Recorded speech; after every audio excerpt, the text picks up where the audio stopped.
परम पूज्य जिन धर्म प्रभाविका आर्यका रत्न 105 श्री सृष्टि भूषण माताजी की पावन प्रेरणा एवं निर्देशन में अतिशय क्षेत्र श्री महावीर जी में कई वर्षों से चतुर्विध संघ की आहार उपकरण आदि की व्यवस्था सुचारू रूप से की जा रही है। आप भी इस पुण्यवर्धक कार्य में अपने परिवारजनों के जन्मदिन, वैवाहिक वर्षगांठ एवं पुण्यतिथि पर एक दिन की आहार व्यवस्था में अपना सहयोग देकर पुण्य का संचय अवश्य करें। 1,11,000 से अधिक राशि दान देने वाले परिवार का नाम शिलापट पर अंकित किया जाएगा और शिरोमणि संरक्षक कीर्ति स्तंभ बनने वालों का विशेष आरक्षण रहेगा। इस पुण्य के कार्य से शीघ्र जुड़कर अपना जीवन धन्य करें। और हाँ, पूज्य माताजी के मंगल प्रवचन श्रवण कीजिए प्रतिदिन सिर्फ पारस चैनल पर।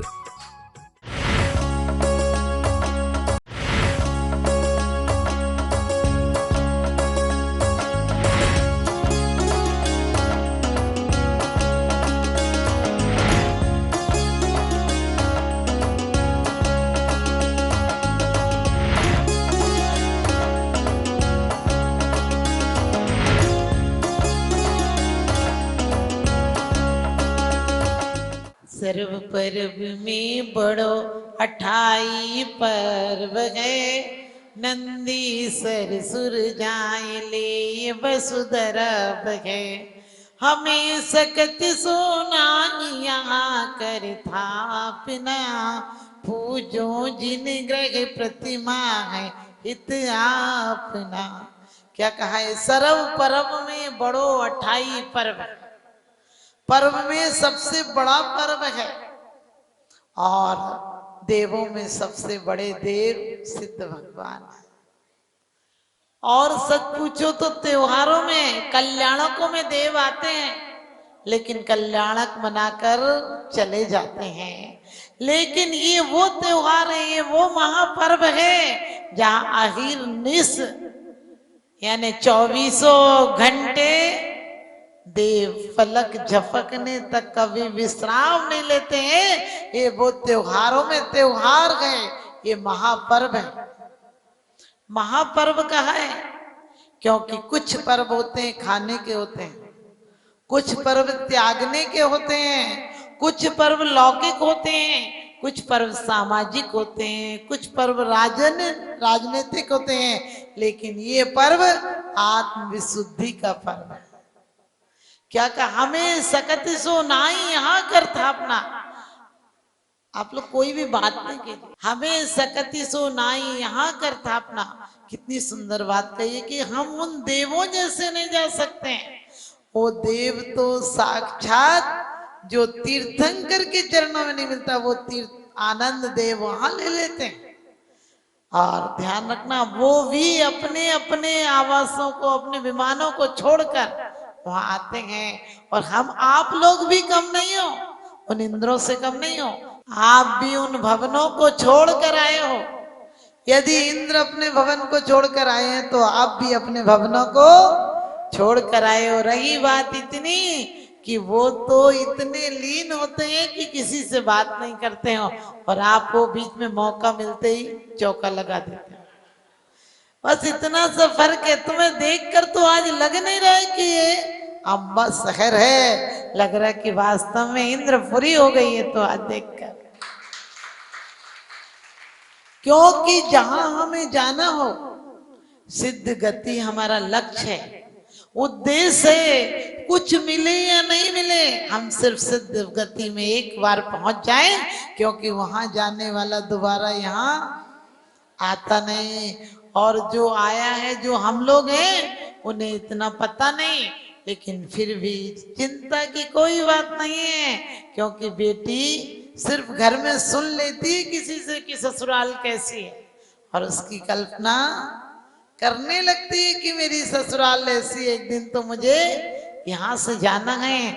हमने भी आगम के माध्यम से उन सिद्धों का वर्णन सुन रखा है, जो कि अरिहंत अवस्था में प्रथम भूमिका में भी जो 18,200 से रह तो जाते हैं। परमेष्टि परम ज्योति विरागो विमलाकृति सर्वज्ञ नादि मध्यंता सर्वो शास्त्रो पलालते। कहते हैं कि वास्तव में वो कैसे हैं जिनके 18 दोष नहीं है, और अपन को तो 28,000 दोष है।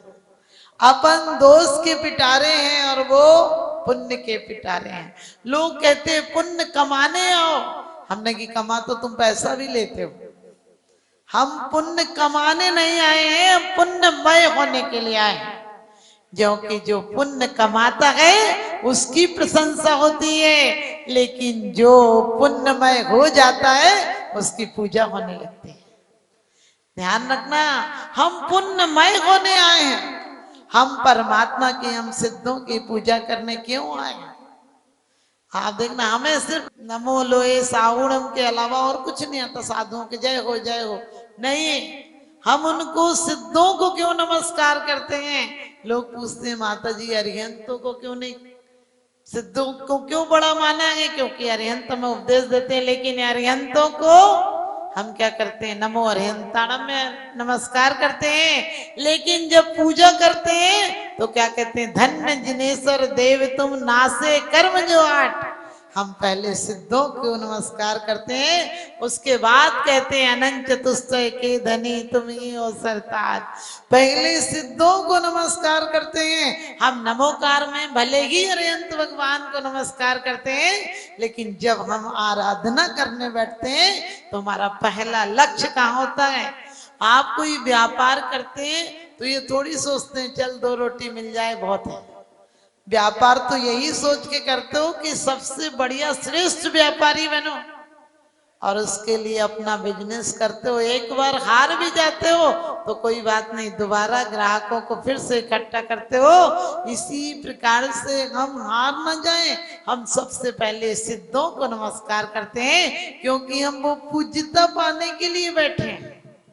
हम संकल्प लेकर बैठे हैं कि मम स्वरूप है सिद्ध समान, भगवान मेरा स्वरूप ही है, मुझे जागना है, मुझे भागना नहीं है।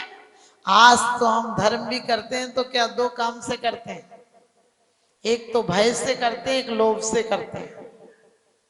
हमने भगवान को भी लिस्ट सौंप देते हैं, बेटे की शादी कर दे, बेटी की शादी कर दे, दुकान चलवा दे, केस जितवा दे। हमने कहा ये काम तो वकील भी कर देता है, ये काम तो वकील भी कर देता है, तुम्हारी बीमारियां तो डॉक्टर भी ठीक कर देता है। इतने बड़े परमात्मा के आगे ये सब क्या मांगना। ये तो वही हालत हो गई कि राजा प्रसन्न हो गया। एक बार की बात, एक युवक अपने ससुराल गया। पहले तो माँ बाप की बात मानते थे, आजकल तो आप समझ गए पूछने की जरूरत ही नहीं, क्योंकि जो हमें बोलना सिखाते हैं हम उन्हें चुप करना सिखाते हैं, और जो हमें गिनतियां गिनाते हैं हम उन्हें गलतियां गिनाते हैं। जिन्हें हमारे सजदे में जो जागे थे, हमारी उम्मीदों में, हमारी मन्नतों में जो जागे थे, उन्हें हम सदमे में जगाते हैं। आज तो ऐसी हालत हो गई, पहले तो माँ बाप जो कह देते थे वही बच्चे कर लेते थे। तो युवक जा रहा था अपने ससुराल, माँ ने कहा कि जा तो रहे लेकिन रात हो जाए तो वहीं रुक जाना।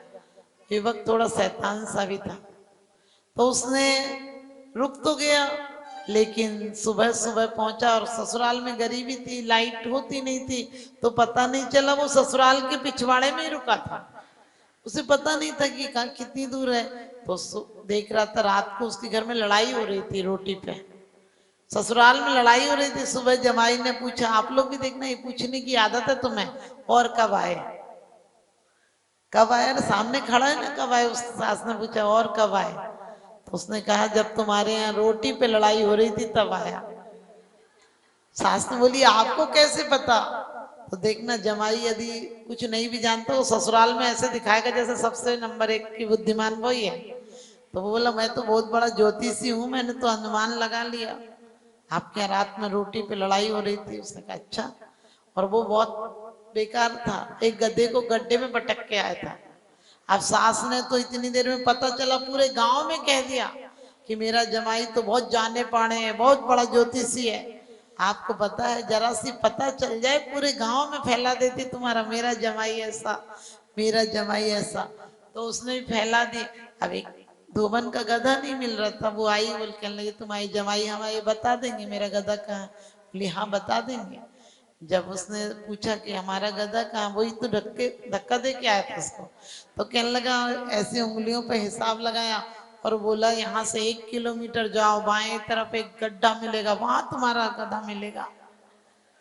अब वो धोबन को तो गधा मिल गया, तो उसने पूरे गांव में एक एक से कह दी, भाई इतना तो जाने पड़े, कोई का जमाई आया ही नहीं जितना इसका जमाई आया। अब भाग्य की बात, कभी कभी फंस भी जाते हैं ज्यादा ज्योतिषी बनने के चक्कर में। तो वो हो गया। अब राजा का उसी दिन, पूरे गांव में तो हल्ला हो ही रहता, उसी दिन राजा के वहां चोरी हो गई, रानी का हार खो गया। अब रानी तो बोले हार नहीं मिले तब तक खाना नहीं खाऊं, और वो ही हार चाहिए, वो मेरे पीहर का हार है। अब राजा ने बुलवाया उसको, वो तो अब घबरा गया, कहने लगा मुझे तो नहीं पता, मुझे तो नहीं पता। राजा बोला तुझे बताना पड़ेगा, नहीं तो सूली पे चढ़ा दूंगा। अब तो फंस गया बेचारा। अब राजा बोला कोई बात नहीं राजन, टाइम दो, अब अंदर तो कुछ पता था नहीं। फिर राजा बोला देख ले, 7 दिन का टाइम देता हूं, यदि 7 दिन में तुझे नहीं बताया ना तो तुझे सूली पे टांग दूंगा, और इतने बजे आज से लेके ठीक 8वें दिन तुझे सूली हो जाएगी, 7 दिन का टाइम है। अब बेचारे को कहा यहीं रहना और जाना भी नहीं, कहीं पता लगाना है। तो वो रात रात जगता, नींद नहीं आती। अब मरने की बात सुन के किसको नींद आएगी। अब खाना भी नहीं भाता, राजघराने का खाना मिल रहा था लेकिन भाता नहीं, क्यों, मरने का डर था। तो 7वें दिन रात को बोला कि ये नींद तो कैसी निकम्मी है, घर में तो टूटी खटिया पर भी नींद आ जाती थी, अब यहाँ पे महलों में इतनी बढ़िया चीज मिल रही तब भी तुझे नींद नहीं आ रही। भगवान नींद आई जा, तो गाते गाते बोला आजा री सुख नींदरिया, तेरी भोर कटेगी मुंडरिया, कि आजा तेरी सुबह तो गर्दन कटनी है। तो गा का के कह रहा था आजा री सुख नींदरिया, तेरी भोर कटेगी मुंडरिया। तो जिस औरत ने हार चुराया था उसका नाम नींदरिया ही था। वो बोली ये तो वाकई में जाने पड़े हैं, मेरा नाम बार बार कह रहा है कि आ जा रही सुख नींदरिया, तेरी भोर कटेगी मुंडरिया। तो उसने दरवाजा खटाया, खटखटाया, बोला क्या हो, कौन है। बोले मैं मुंडरिया, मैं नींदरिया हूँ जिसको तुम बार बार बुला रहे हो। और बोले क्या बात है। तो बोले कि मैंने हार चुराया था, तुम हार ले लो, मुझे बचा लेना। और आपको पता जरा सी आप पे चीज हो जाए तो ऐसे फूल के गुप्पा हो जाते हो कि बिना बुलाए जाएंगे क्या हम नहीं जाते, हम ऐसे तो बहुत है। बहुत अकड़ के सो गया वो, तो सुबह नींद 9 बजे तक नहीं उठा। राजा ने कहा आज तो उसको फांसी होना है, बुलाओ उसको। अब गया, कहने लगा मैं छोटा जाने पाने नहीं हूँ, मेरे लिए रथ मंगाओ, ऐसी पोशाक मंगाओ, पहनूंगा, नहाऊंगा, इतने बजे का मुहूर्त निकला जब जाऊंगा। और हार तो पास में था तो गर्मी आ गई। आप लोग भी देखना, जेवर असली पहनो तो आप लोग को भी गर्मी आ जाती है, कि हम कोई कम थोड़ी ना है। तो उसको भी गर्मी आ गई। राजा ने बोला क्या, तो उसने बता दिया कि देखो वहां जाओ और वो दक्षिण कोने में जाना, रख के आया था कहीं पर, और बोला वहां हार मिल जाएगा। अब राजा तो खुश हो गया, राजा ने पहले ही कहा था जो हार दिला देगा उसे मुंह मांगे इनाम देंगे। तब राजा ने बोला बताओ तुम्हें क्या चाहिए, तुम्हें जो मांगोगे वही दे दूंगा, आज राज्य भी मांगोगे तो दे दूंगा।